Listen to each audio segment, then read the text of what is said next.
So I decided to do this screencast on abiotic versus biotic factors in an ecosystem for a 7th grade science class. So I put the next generation science standard, analyze and interpret data to provide evidence for the effects of resource availability on organisms and populations of organisms in an ecosystem.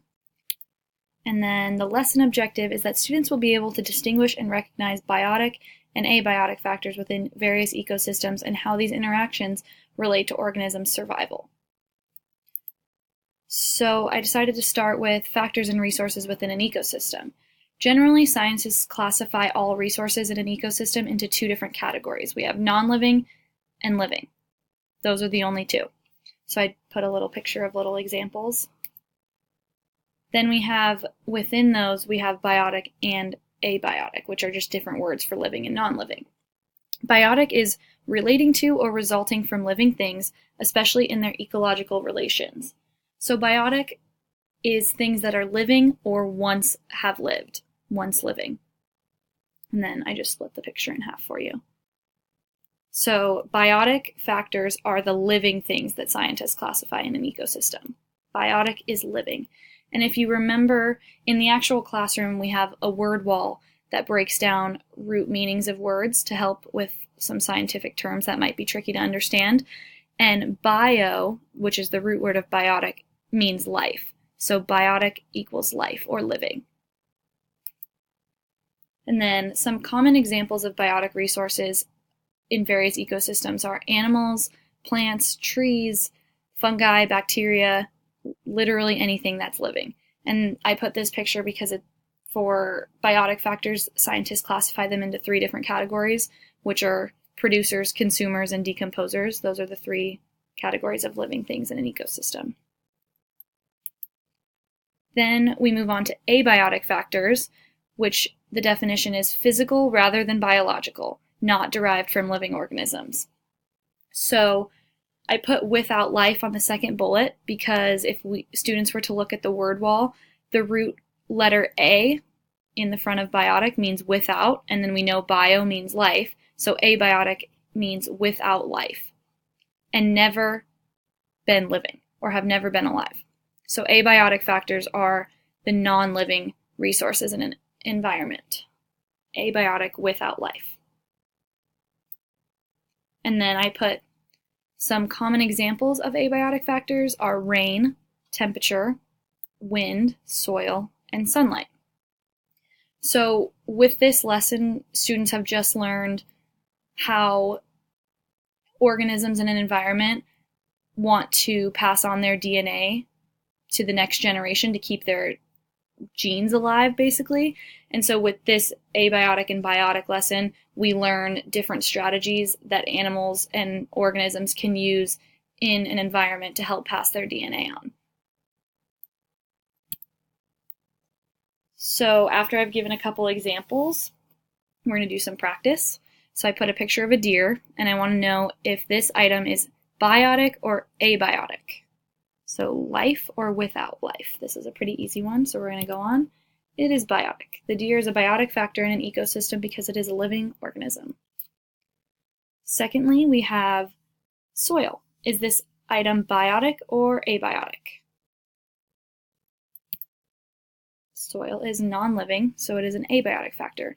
Soil is mainly consisting of minerals and water and lots of other things, but all of them are non-living. If you remember, water, non-living, oxygen, non-living.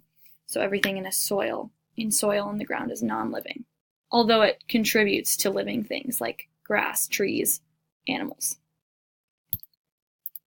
Next, we have a bird's nest. Not the eggs, just the nest. Is this item biotic or abiotic? Living or non-living? So if we go ahead, this one's a little bit tricky, and I like to use this one in class because a lot of people tend to get it wrong. The bird's nest is a biotic factor in an ecosystem, and I know many students, when I play this game, we have little cards that we hold up. So a lot of people hold up biotic because it's not living. It's dead. But the bird's nest is actually biotic because nests like these are made up of sticks and branches and twigs from trees, And if you recall in one of the last slides, the definition of biotic includes things that have once been living. And since trees were once living, the nest is actually biotic. That one's tricky. So I would like to go back to that one slide, the once living. So yeah, if you go back to this, I'll go back to it real quick. So if you go back to the slide, that's the definition of biotic, we have living or once living. That's a really key factor because I think that a lot of people mistake abiotic and biotic when it comes to stuff like that. Similar to the biotic definition, which is without life and has never been alive. So this doesn't mean the same thing. I don't want people to get confused that without life means the same thing as dead, because the definition also includes has never been alive. So if something has once been living, automatically is a biotic or factor. So that's something to consider for the next couple ones. So let's go back. So this was the bird's nest that was biotic, and we're going to move on. We have snake skin. Is this item biotic or abiotic? Living or non-living? Let's think about the last tip I just gave you, and we move on. The snake skin is a biotic factor.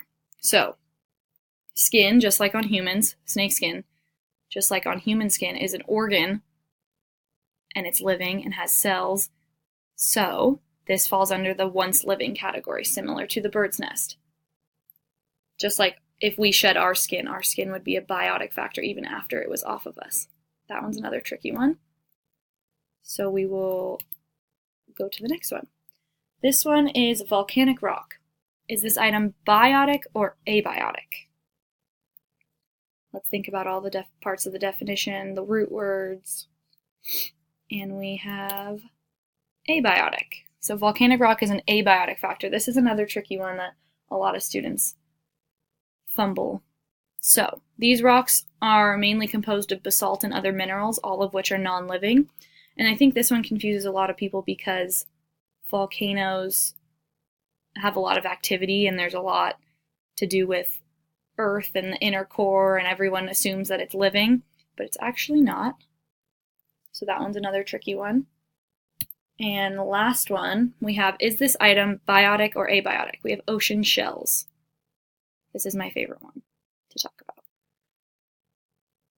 Okay, so we'll move on once you've thought about it. So this one is not cut and dry like the other ones.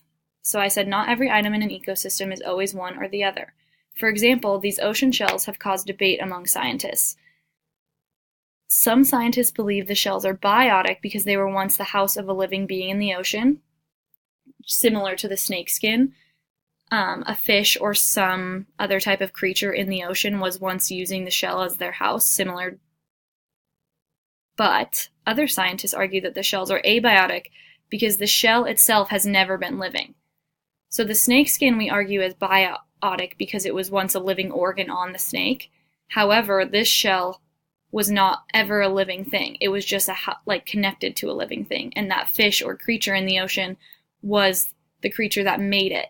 So a lot of scientists aren't not sure about this one.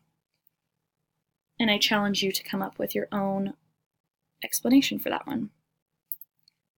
So next we have an in-class assignment. So for the students that would be coming into class the next day after watching this video, I would have a lab activity set up with pictures like the one you see on this slide of all different ecosystems, like a desert, a forest, the ocean, all different types. And I would have them set up at different lab stations and pair students into groups and have them go around the room and try to find all the biotic and the abiotic resources in each ecosystem and how those resources contribute to animal survival or plant survival and stuff like that. So that would be the assignment. Thank you.